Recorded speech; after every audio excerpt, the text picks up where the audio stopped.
Welcome everybody to the drivers' press conference ahead of the FIA Formula One Italian Grand Prix at Monza. Two parts to this press conference. First up, first group of three, we have last week's race winner Lando Norris. We have Alex Albon and Sergio Perez. Very warm welcome to you all. Lando, two wins. How were the celebrations on Sunday night? Was it as raucous as Miami? Quite the opposite. No, I just went back home and had dinner and went to bed. So not very exciting at all. But it was, it's just a good feeling, and that's the most important thing. And how much confidence did that win give you, not only coming into this weekend, but the rest of the season? Not a lot. It doesn't. Monza's a very different track, so... it gives the team a good amount of confidence and always a little boost, but it doesn't change your feeling. We know we've been performing well the whole year since Miami. We've been doing a very good job, and this was a weekend where everything just went perfectly. So, the manner in which you won that race, tell us about that and what it makes you think about these two championships now. Are they both game on? They have been since the beginning. I don't know. It's not something you can just question now. I don't think I answered it in every single interview I did last week, so I'm not going to answer every single interview from now on. But we're pushing hard every weekend. Of course, our goal is to catch in both, and especially from a constructor side, it looks a lot more doable than a driver's side. But I'm doing my best, the team's doing their best, and that's what we can hope for. And tell us about this weekend. The downforce is coming off here. Do you expect the car to be as good in low downforce trim? Tough to say. If you kind of compare it a little bit more to Spa, probably. I think we were still pretty good there. Obviously, Red Bull were very quick there, but Red Bull have always been very good in Spa specifically. Here is a bit of a question mark. It was probably one of our worst races last year. Mainly because I just sat behind Alex the whole race. But was genuinely one of our trickier races that we did last year. So we're not expecting to be probably as good as we were last weekend. That's for sure. We always knew we were going to be very good in Zandvoort, but a weekend where we're expecting good competition with all of our competitors. All right, good luck with that. Lando, thank you very much. Checo, can we come to you now and get your thoughts? Checo, your thoughts on this battle between Red Bull and McLaren? Well, I think what they've shown in Zandvoort was really strong. I think it's been the strongest performance we've seen from McLaren in a while. At the same time, I think we have every hope to believe that Zandvoort is probably a really bad track for us in regards to the wind, that we suffer more than others, and we'll see. We come to a very different track, and we expect them to be still the benchmark. So hopefully we can get closer and be in the mix in the race. Hopefully you can get closer, you say, but what kind of reaction do you want to see from your team? Well, I think the biggest thing for us is that we understand now the issues with the car. We understand them. It's just a question of how quickly and what solutions we have to fix them. But we exactly know where we are with the car. We know what is the issue, and hopefully in the coming weekends, even already for this one, we are able to make a lot of progress.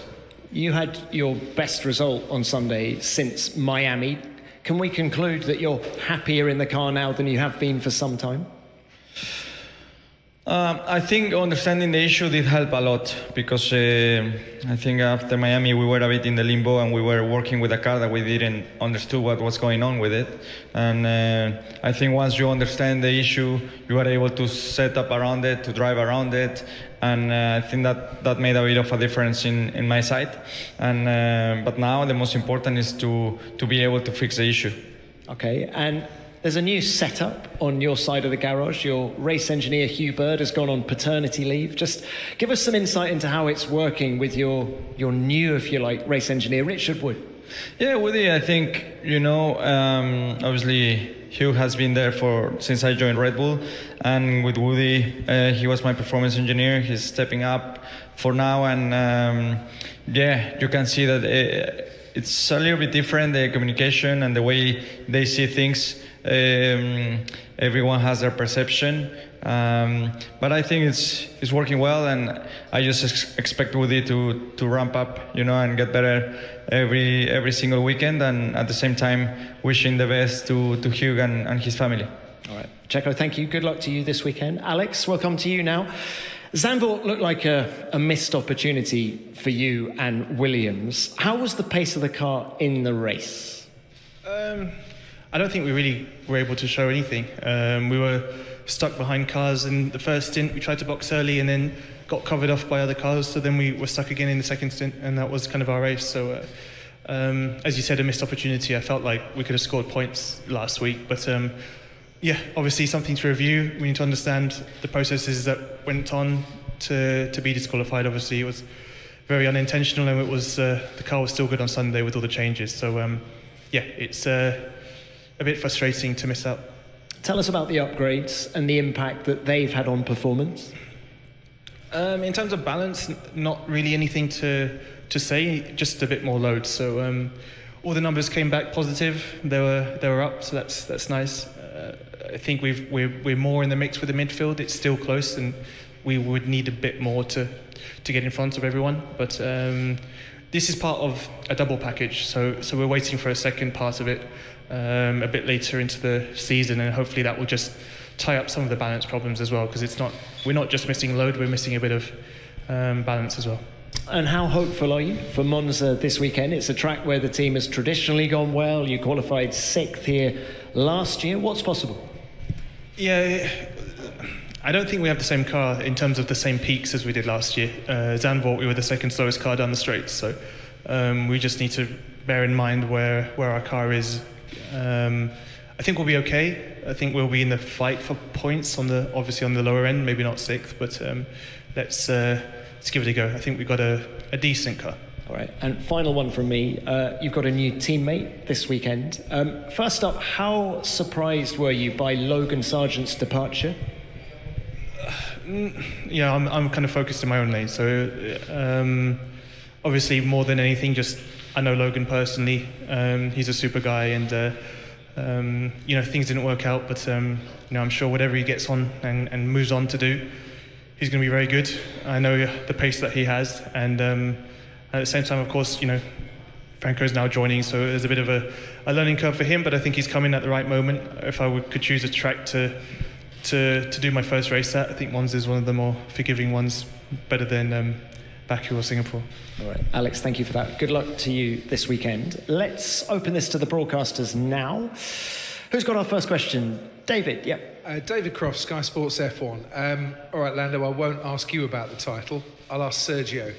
You're in the thick of it. You've seen the results, ebb and flow, and you've seen the momentum McLaren have got. Do you think both championships are now up for grabs, both drivers and constructors?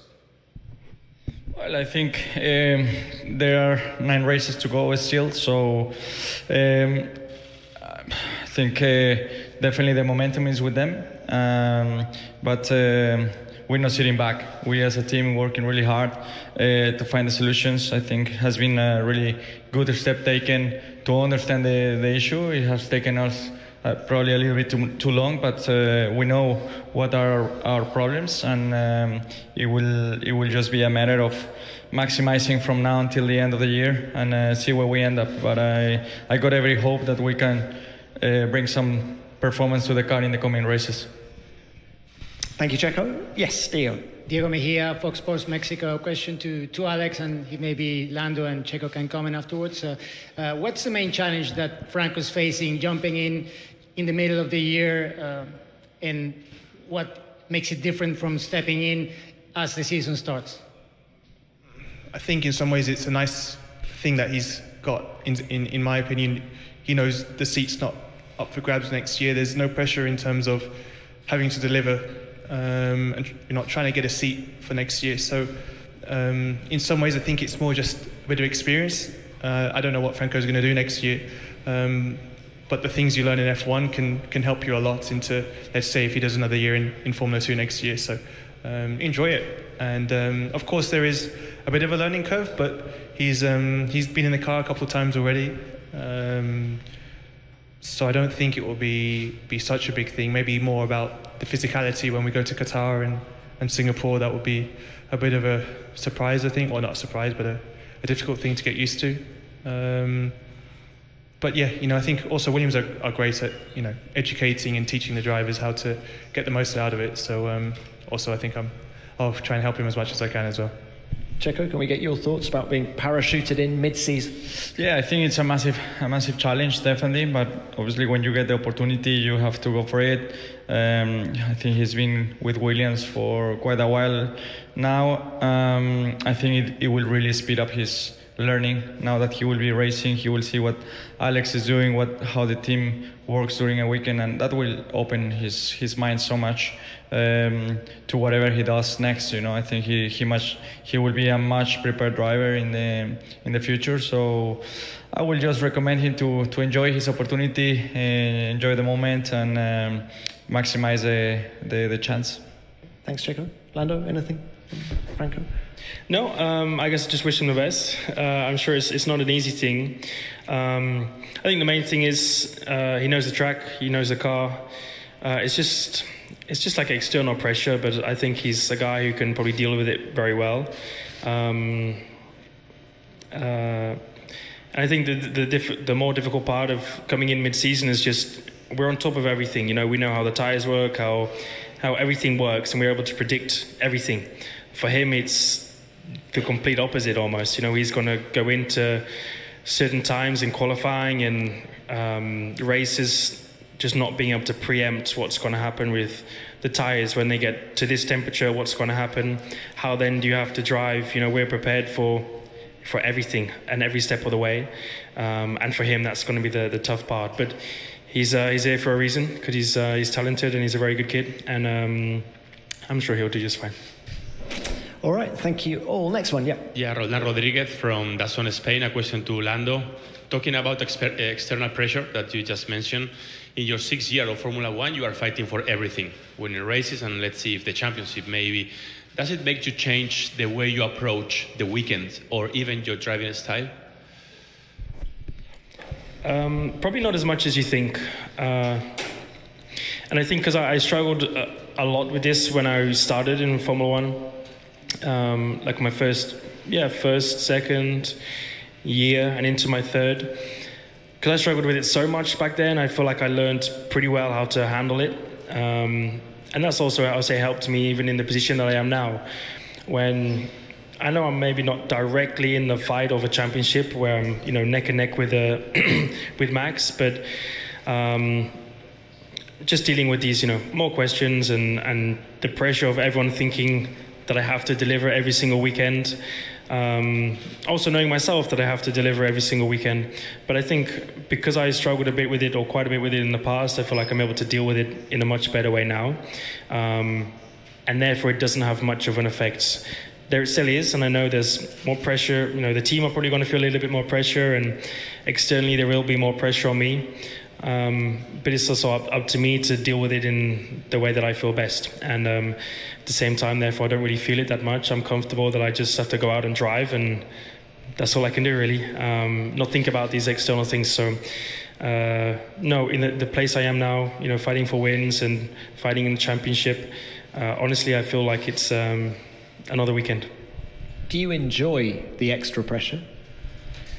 I don't think of it at all. So I think there's always pressure, which is the main, I still get so nervous for qualifying. For the races, I still get just as excited and just as nervous. I barely eat anything on Sundays. I struggle to drink anything on Sundays. Just because of nerves and just because of pressure. But I think just how you turn that into a positive thing, how can you make that, how do you not let it affect you in a bad way, and how can you actually use it in a good way to help you focus on the correct things and so on. But I'm sure I do now, and probably will forever, when you enter Q3 or any qualifying lap, when you have to go out and deliver. I know it gives you butterflies every time, because it's there's so much nerve, so much pressure, and if you do one thing, centimeters or a meter too late, or you turn in at the wrong timing or whatever it is, it finished, game over. And the knowledge of that just puts you under a very tense feeling. But also it's an amazing feeling at the same time that I don't feel like maybe you can replicate in many other sports and many other things. I'm not too sure, but I still get nervous, and I probably will forever get nervous. Thanks, Lando. Okay, next one. Yeah. Nicola Severini from Sky Sport Italy. A question for Lando. After your massive win in Zandvoort, have you found back your smile, and are you ready to start a new cycle in the second part of the season? Is there any chance? I mean, I've smiled more since last weekend for sure, but you know, like a lot of the questions, like for me, a win is incredible, and is generally one of the best feelings you can have, because this is what I dreamed of, and this is all I wanted to achieve. But and as much as I really do not think of the championship at all, for me it's just one race at a time. So that's like you can see it in a positive way and a negative way. That the only thing I care about now is this weekend. I couldn't care less about next weekend or the weekend after or whatever. It's just, what can I do today? What can I do tomorrow? What can I do Saturday and Sunday? That's just how I live. That's my process of life. But the same flips when it's post-weekend. I won the race. We won the race. Sunday night, I just went out for dinner with my friend. My car broke down. We had to push the car all the way back home. Like, it was just, couldn't have ended in the worst way, but it's just a back to normality kind of thing. And I kind of forget about it. By the time I'm on Monday, I was just back to training, and then thinking, okay, that's one race done. That's part one of, 10 or 9. And you kind of have to just forget about it and focus on the next time out. And that's this weekend. So I use it in a good way for me, but it's one race at a time, and I don't think of this kind of longer term stuff that